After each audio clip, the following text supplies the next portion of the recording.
आदरणीय बाबा निशान साहब के साथ हम पिछड़ा वर्ग के लोग बड़े पैमाने पर खड़े रहेंगे और उनका कोई बाल बांका नहीं कर पाएगा। ऐसा हम लोग उनको ऐलान और चैलेंज भी करते हैं कि जिस दिन अगर आदरणीय बाबा निशान साहब को एक खरोच भी आई तो हम लोग उनको बख्शेंगे नहीं।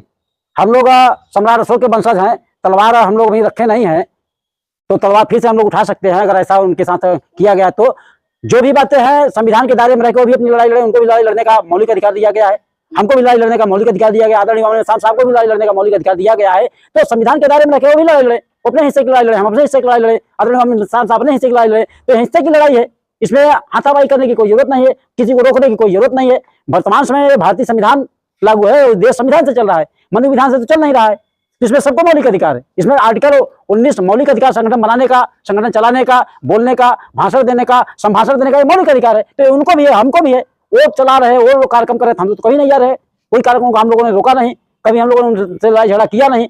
आदरणीय बाबा निशान साहब ने कभी तो ऐसा भी नहीं कहा कि उनको धरो पकड़ो मारो, ऐसा कभी उनका कोई वीडियो नहीं आया, कोई वो नहीं आया। तो हमारे कार्यक्रम वो लोग क्यों डिस्टर्ब कर रहे हैं? ये गलत है, तो गलत का तो मुकाबला करना ही पड़ेगा।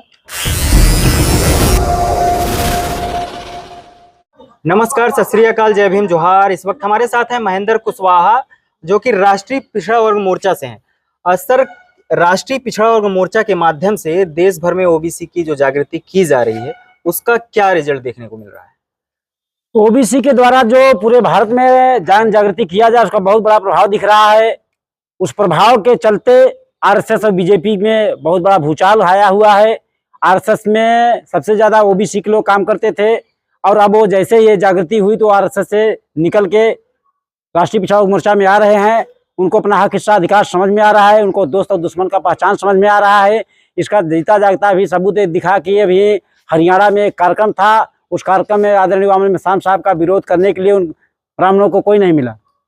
ब्राह्मणों को खुद आके सामने विरोध करना पड़ा और लड़ाई लड़ना पड़ा। ये पहली बार नहीं है, पर साल भी जून महीने में हुआ था तो ब्राह्मण लोग खुद ही सामने आए थे और अभी भी आ रहे हैं। अब उनको ओबीसी एससी के लोग आपस में लड़ाने के लिए नहीं मिले थे। ओबीसी का बहुत बड़ा जागृति हुआ, ये राष्ट्रीय पिछड़ा वर्ग मोर्चा का देन है। राष्ट्रीय पिछड़ा वर्ग मोर्चा के राष्ट्रीय अध्यक्ष आदरणीय चौधरी विकास पटेल साहब पूरे साल के 365 दिन समाज में जा करके लोगों को समझा रहे हैं, बुझा रहे हैं, जिससे लोगों में बहुत बड़ी जागृति आई है। आखिर क्या कारण है वामन मिश्राम देश भर में ओबीसी के लोगों को जागृति करने का काम कर रहे हैं? और हरियाणा से पहले कानपुर में भी उनका विरोध हुआ था, राज्य अधिवेशन था, वहां भारी पैमाने पर विरोध हुआ था, कार्यक्रम ना होने देने की पूरी कोशिश की गई थी। उसी तरीके से हरियाणा में भी हुआ। हरियाणा में राजकुमार सैनी के साथ वामन मिश्राम की जो सभा थी, वहां पे मनुवादियों के द्वारा, जैसे कि आपने कहा, कार्यक्रम में उपस्थित होकर भारी पैमाने पर विरोध करने का काम किया गया। आखिर क्या कारण है कि वामन मिश्राम का विरोध बड़े पैमाने पर हो रहा है? आदरणीय वामन मिश्राम साहब मूल निवासी बहुजन समाज को उनके हक हिस्सा अधिकार दिलाने के लिए उनको जागृत कर रहे हैं। तथाकथित आजादी के 75 साल बीत जाने के बाद भी मूल निवासी बहुजन समाज को जो संवैधानिक अधिकार उनको मिला, संविधान में लिखित अधिकार मिला, जो मौलिक अधिकार मिला, वो सारे अधिकार खत्म हो जा रहे हैं। इसके लिए आदरणीय वामन मिश्राम साहब ने मेहनत किया और मेहनत करके लोगों को बताया, समझाया। इस जागृति की वजह से ब्राह्मणों के अंदर बौखलाहट है।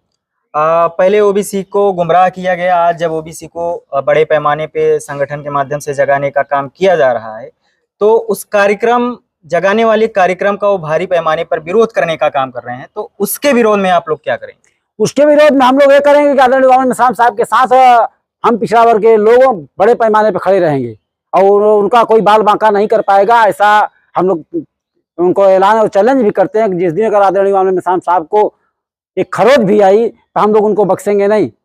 हम लोग सम्राट अशोक के वंशज हैं, तलवार हम लोग वहीं रखे नहीं हैं, तो तलवार फिर से हम लोग उठा सकते हैं अगर ऐसा उनके साथ किया गया। तो जो भी बातें हैं संविधान के दायरे में रहकर वो भी अपनी लड़ाई लड़े, उनको भी लड़ाई लड़ने का मौलिक अधिकार दिया गया है, हमको भी लड़ाई लड़ने का मौलिक अधिकार दिया गया, आदरणीय वामन मिश्राम साहब को भी लड़ाई लड़ने का मौलिक अधिकार दिया गया है। तो संविधान के दायरे में रहकर वो भी लड़ाई लड़े, अपने हिस्से की लड़ाई लड़े, हम अपने हिस्से की लड़ाई लड़े, आदरणीय वामन मिश्राम साहब अपने हिस्से की लड़ाई लड़े। तो हिस्से की लड़ाई है, इसमें हाथापाई करने की कोई जरूरत नहीं है, किसी को रोकने की कोई जरूरत नहीं है। वर्तमान समय भारतीय संविधान लागू है, देश संविधान से चल रहा है, मनु विधान से तो चल नहीं रहा है। इसमें सबको मौलिक अधिकार है। इसमें आर्टिकल 19 मौलिक अधिकार संगठन बनाने का, संगठन चलाने का, बोलने का, भाषण देने का, संभाषण देने का, ये मौलिक अधिकार है। तो उनको भी है, हमको भी है। वो चला रहे, वो लोग कार्यक्रम कर रहे थे, हम तो कहीं नहीं जा रहे, कोई कार्यक्रम को हम लोगों ने रोका नहीं, कभी हम लोगों ने उनसे लड़ाई झगड़ा किया नहीं। आदरणीय वामन मिश्राम साहब ने कभी तो ऐसा भी नहीं किया कि उनको धरो पकड़ो मारो, ऐसा कभी उनका कोई वीडियो नहीं आया, कोई वो नहीं आया। तो हमारे घर को वो लोग क्यों डिस्टर्ब कर रहे हैं? ये गलत है, तो गलत का तो मुकाबला करना ही पड़ेगा। आरएसएस के द्वारा ओबीसी की विभिन्न जातियों का जातीय संगठन बना के लोगों को गुमराह करने का काम किया जा रहा है। मोहन भागवत के द्वारा हर एक जाति के ऊपर अलग अलग किताबें लिखी गई हैं। खटिक के लिए अलग किताबें, मल्लाह के लिए अलग किताबें, ताकि लोगों को लिटरेचर के माध्यम से गुमराह करने का काम किया जाए। तो राष्ट्रीय पिछड़ा वर्ग मोर्चा और आप अभी जैसे वामन मिश्राम का जिक्र कर रहे थे, तो आपके पूरे संगठन के द्वारा आरएसएस से कैसे आप लोग लड़ेंगे? आरएसएस जो करता है वो तोड़ के छोटा छोटा टुकड़ा बना के लड़वाना चाहता है आपस में, ताकि वो मजबूत रहे।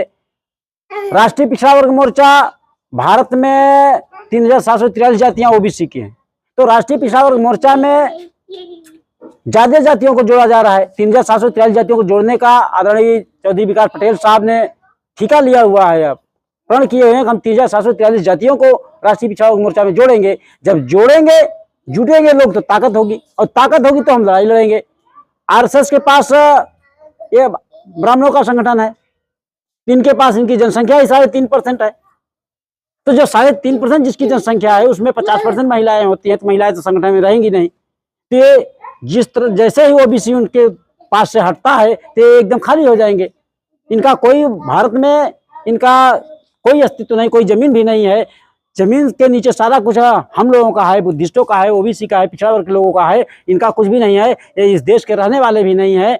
डीएनए ने 21 मई 2001 को टाइम्स ऑफ इंडिया ने जो खबर छापी, उस डीएनए के आधार पे भी कहा कि विदेशी हैं, इस देश के रहने वाले नहीं है। तो जब इस देश के रहने वाले नहीं है, ये जैसे ही ओबीसी के लोगों को पता लग रहा है, वो लोग इकट्ठा हो रहे हैं और इनके विरोध में खड़े हो रहे हैं।